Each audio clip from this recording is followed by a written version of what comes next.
사랑하는 주님의 제자들 여러분, 오늘 2026년 13번째 주일을 맞아 여러분 모두에게 예수 그리스도 안에 있는 충만한 은혜와 축복이 가득하시기를 기도합니다.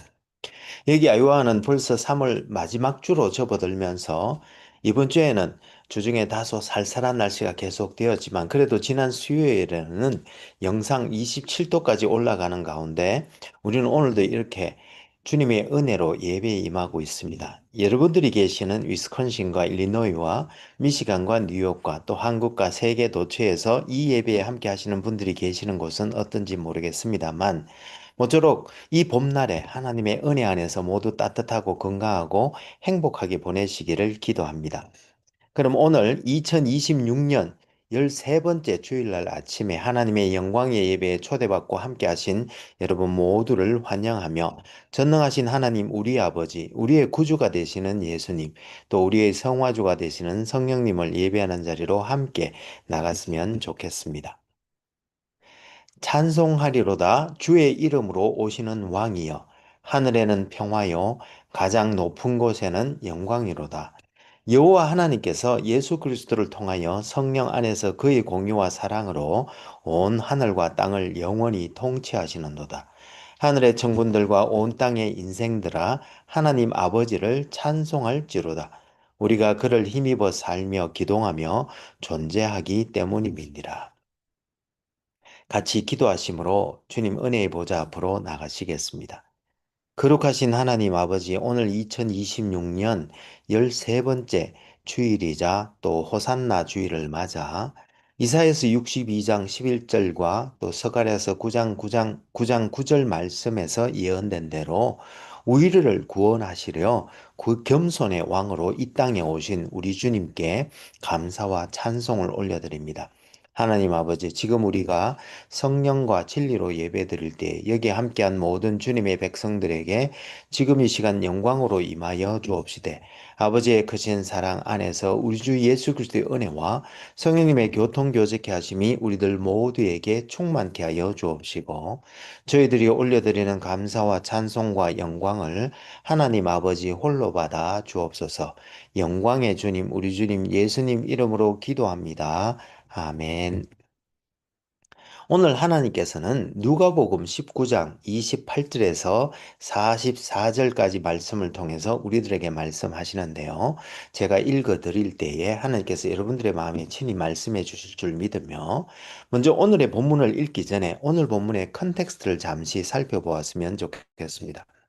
여러분, 우리는 지난주에 마태복음 10장 말씀을 통해서 주님께서 우리에게 주신 사명을 쫓아가는 길에는 고난과 핍박도 있지만, 그러나 우리가 또한 주님의 은혜로 그 고난을 이기는 가운데 주의 고난에 참여하는 특권을 누릴 수 있다는 것을 알게 되었는데요. 이번 주에는 오늘 특별히 호산나 주일을 맞아 누가복음 19장 말씀을 통해서 주님께서 마지막 고난을 앞두시고 예루살렘에 나귀를 타고 입성하셨는데 우리 함께 그 이유에 대해서 살펴보면서 은혜 나눌 수 있기를 소망합니다. 그럼 오늘 본문인 누가복음 19장 28절에서 44절까지 말씀을 함께 읽어보도록 하겠습니다.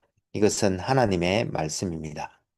예수께서 이 말씀을 하시고 예루살렘을 향하여 앞서서 가시더라. 감람원으로 이라 불리는 산 쪽에 있는 벳바게와 베다니에 가까이 가셨을 때에 제자 중 둘을 보내시며 이르시되 너희는 맞은편 마을로 가라. 그리로 들어가면 아직 아무도 타보지 않은 나귀 새끼가 매어 있는 것을 보리니 풀어 끌고 오라. 만일 누가 너희에게 어찌하여 푸느냐 묻거든 말하기를 주가 서시겠다 하라 하심에 보내심을 받은 자들이 가서 그 말씀대로 만난지라.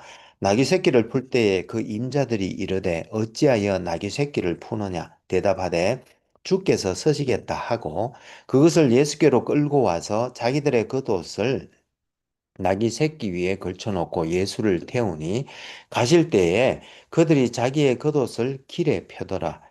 이미 감람산 내리막길에 가까이 오심에 제자의 온 무리가 자기들이 본바 모든 능한 일로 인하여 기뻐하며 큰 소리로 하나님을 찬양하여 이르되 찬송하리로다 주의 이름으로 오시는 왕이여 하늘에는 평화요 가장 높은 곳에는 영광이로다 하니 무리 중 어떤 바리새인들이 말하되 선생이여 당신의 제자들을 책망하소서 하거늘 대답하여 이르시되 내가 너희에게 말하노니 만일 이 사람들이 침묵하면 돌들이 소리 지르리라 하시니라. 가까이 오사 성을 보시고 우시며 이르시되 너도 오늘 평화에 관한 일을 알았더라면 좋을 뻔하였거니와 지금 너의 눈에 숨겨 있었도다. 날이 이를지라 너의 원수들이 토둔을 쌓고 너를 둘러 사면으로 가두고 또 너와 및 그 가운데 있는 내 자식들을 땅에 메어치며 돌 하나도 돌 위에 남기지 아니하리니 이는 너가 보살핌 받는 날을 알지 못함을 이남이니라 하시니라. 이것은 하나님의 말씀입니다. 다 같이 감사합니다, 하나님. 잠시 기도하시겠습니다. 오 주님, 지금 이 시간 하나님의 말씀을 듣기를 원합니다. 하늘의 지혜와 진리의 말씀을 들을 때에 성령의 조명하심으로 우리의 마음을 여시고 말씀을 깨닫게 하여 주옵시되 주님의 생명의 말씀에 순종하는 은혜를 더하여 주옵소서. 성령을 보내주신 우리 주님 예수님 이름으로 기도합니다. 아멘. 오늘 2026년 13번째 주일날 아침에 여러분 모두에게 우주 예수 그리스도의 은혜와 하나님 아버지의 크신 사랑과 또 성령님의 교통교제케 하심이 충만하시기를 기도합니다. 여러분, 오늘은 팜 선데이, 즉 종려 주일인데요.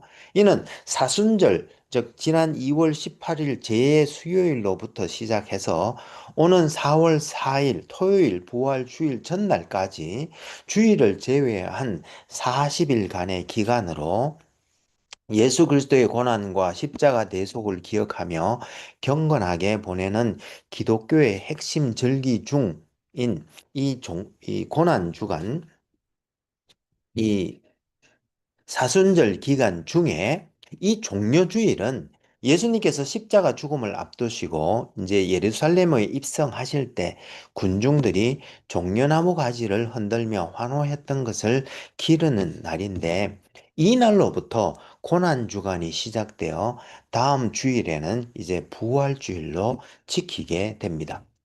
특히 오늘 종료주일에는 마태복음 21장 9절 말씀처럼 군중들이 앞에서 가고 뒤에서 따르며 소리 높여 호산나 다윗의 자손이여 찬송하리로다 주의 이름으로 오시는 이여 가장 높은 곳에서 호산나 하며 예수님의 예루살렘 입성을 환호했는데 여기서 호산나라는 말은 우리에게 구원을 베푸소서라는 의미입니다.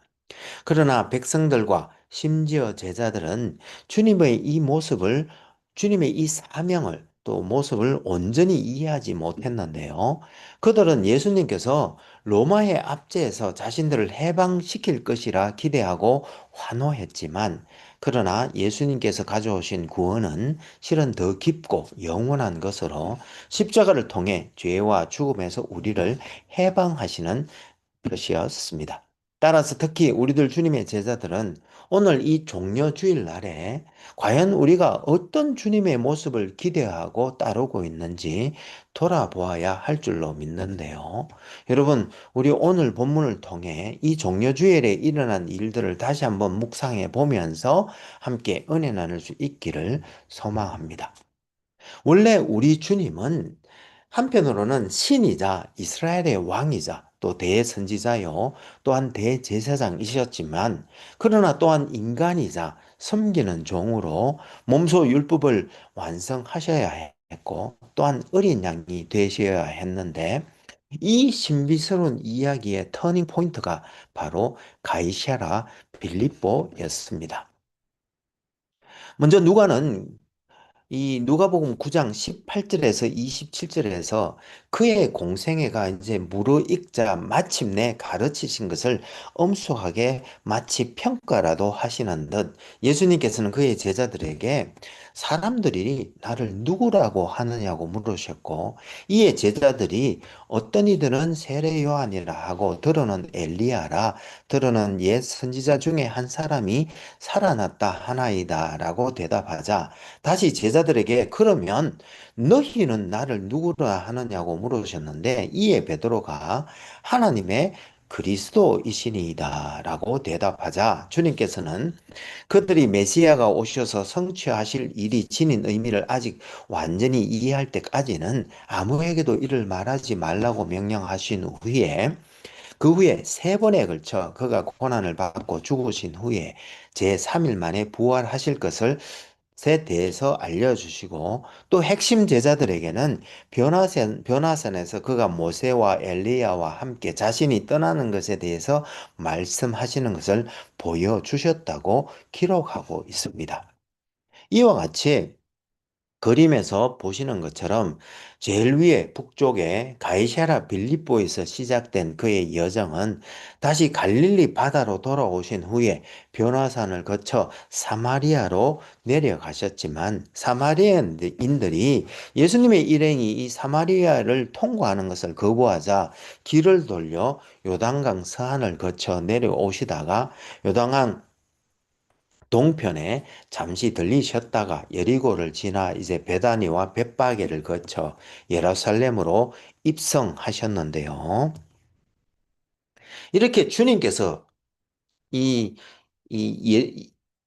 누가복음에 나타난 예수님의 여행 내러티브는 실은 네 개의 주요 지명을 중심으로 구분하고 있는데요. 즉 9장 51절에 예수께서 성천하실 기약이 차감해 예루살렘을 향하여 올라가기로 굳게 결심하시고라는 구절과 13장 22절에 예수께서 각 성, 각 마을로 다니사 가르치시며 예루살렘으로 여행하시더니라는 말씀과 또 17장 11절에 예수께서 예루살렘으로 가실 때에 사마리아와 갈릴리 사이로 지나가시다가 라는 구절과 18장 31절에 예수께서 12제자를 데리시고 이르시되 보라 우리가 예루살렘으로 올라가노니 선지자들을 통하여 기록된 모든 것이 인자에게 응하리라 라고 말씀하신 구절을 중심으로 네 단계의 이야기들로 구성하고 있는데, 이를 요약해 보면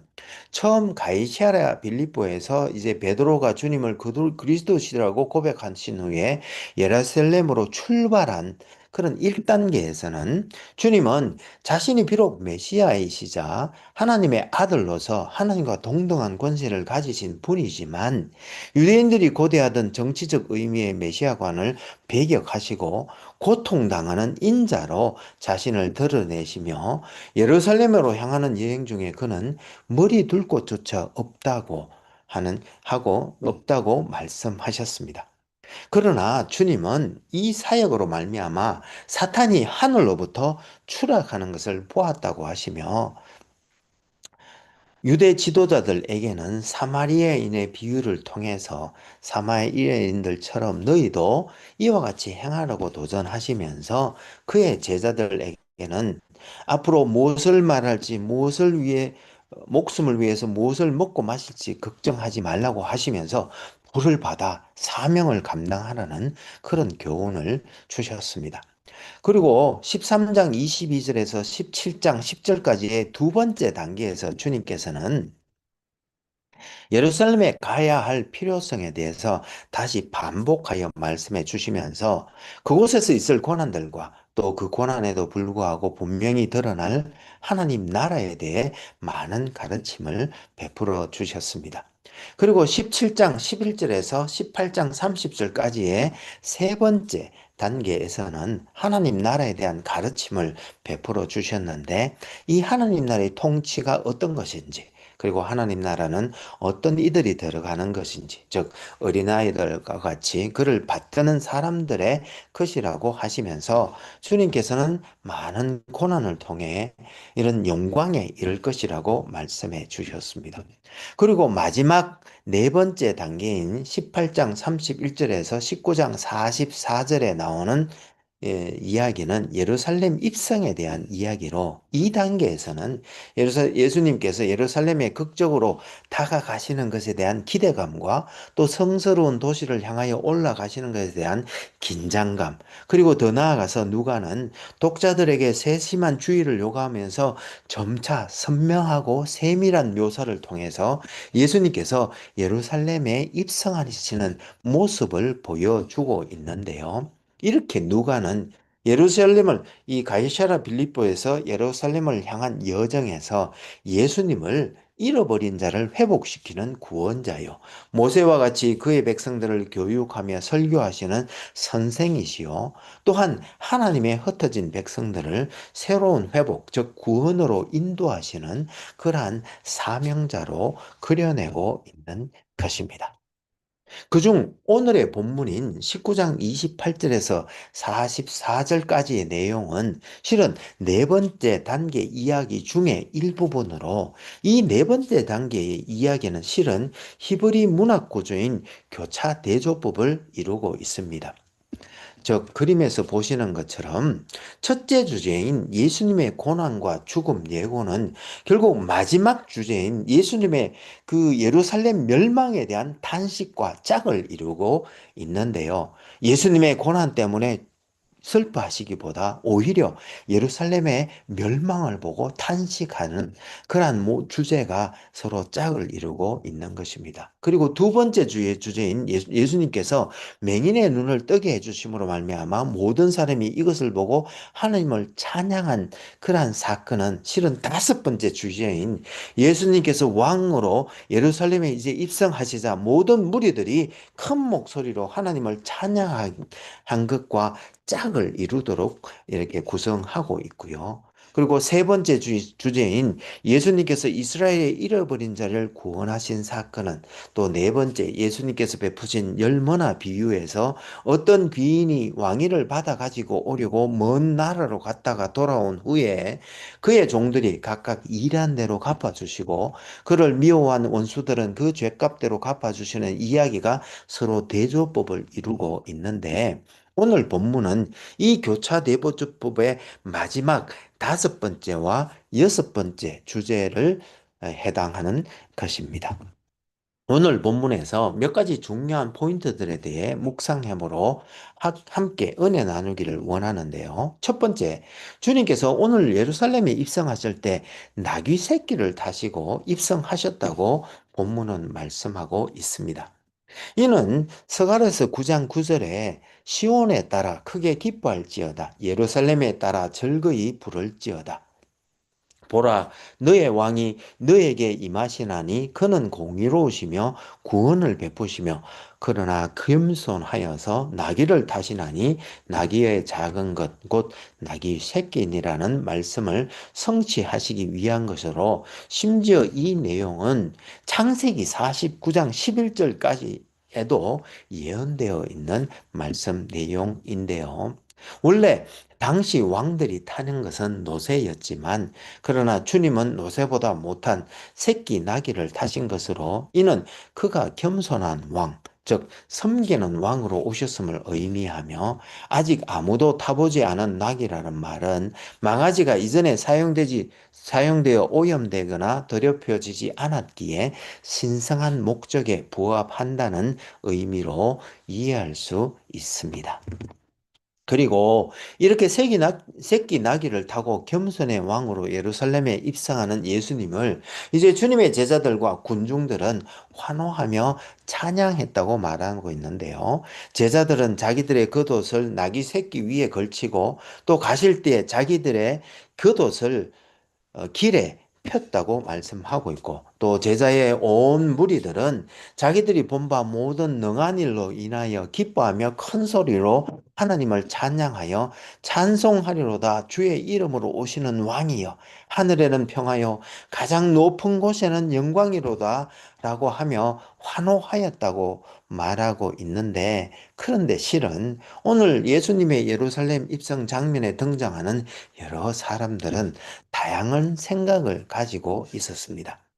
무슨 말인가 하면 예수님께서 18장 31절에서 33절에서 보면 제자들에게 세 번째로 순환 예고를 하셨을 때 누가는 34절에서 제자들이 예수님의 말씀을 하나도 깨닫지 못하였다고 말하였던 제자들은 실은 예수님의 사역에 대해서 이해하지 못했고 또 그 후에도 예수님께서 십자가에 돌아가시자 고향으로 돌아가고 있었던 엠마오로 가는 제자들이 우리는 이 사람, 즉 예수님이 이스라엘을 속량할 자로 바란나라고 말했던 것처럼 예수님을 로마 제국으로부터 자신들을 구해줄 정치적 영웅으로 이해하고 있었던 것이었습니다. 그래서 이런 제자들의 상태를 누가는 그 다음 사건들을 통하여 잘 드러내 보여주고 있는데요. 즉 누가복음 18장 35절에서 43장에서 보면 앞을 보지 못하는 맹인이 사람들의 방해에도 불구하고 예수님께 불쌍히 여기소서라고 외치며 주여 보기를 원합니다라고 요청하므로 결국 눈을 떠 보게 되었고 또 이어진 누가복음 19장 1절에서 10절에 삭개오의 이야기에서는 키가 작아 군중들 때문에 예수님을 보지 못하던 삭개오가 돌 무화과 나무에 오르는 열심으로 결국 주님의 시선을 받게 되어 구원을 받는 이야기를 배치하므로 누가는 제자들도 주님께서 순환 예고를 해 주셨을 때 주님께서 영안을 열어 주셔서 깨닫게 해 주시기를 구하였더라면 하는 아쉬움을 전하고 있는 것입니다. 그리고 이런 제자들의 환상과 환대를 본 바리새인들이 예수님께 제자들을 책망할 것을 요청하였지만 그러나 주님께서는 만일 이 사람들이 침묵하면 돌들이 소리 지르리라고 하시며 비록 깊은 이해를 바탕으로 하고 있지 않은 환호일망정 하나님의 아들이 인간의 몸을 입고 이 땅에 내려와 행하신 모든 은혜의 구원 사역은 이 세상 모든 사람들이 환영하고 찬송해야 할 일임을 말씀해 주셨던 것입니다.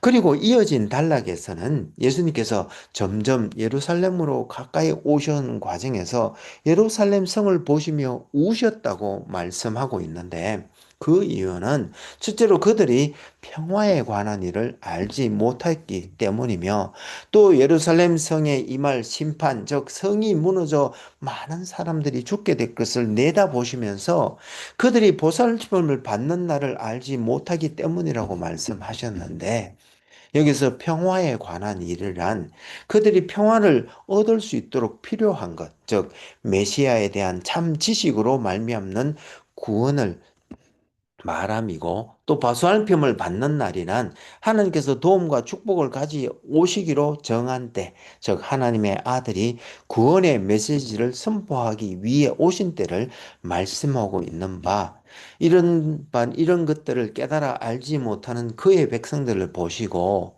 죽음을 앞두시고도 오히려 그들을 위해 눈물을 흘리셨던 것입니다. 그런데 여기서 우리는 예수님께서 왜 겸손의 왕으로 오셔야만 했는지에 대해서 다시 한 번 더 깊이 생각해 볼 필요가 있습니다.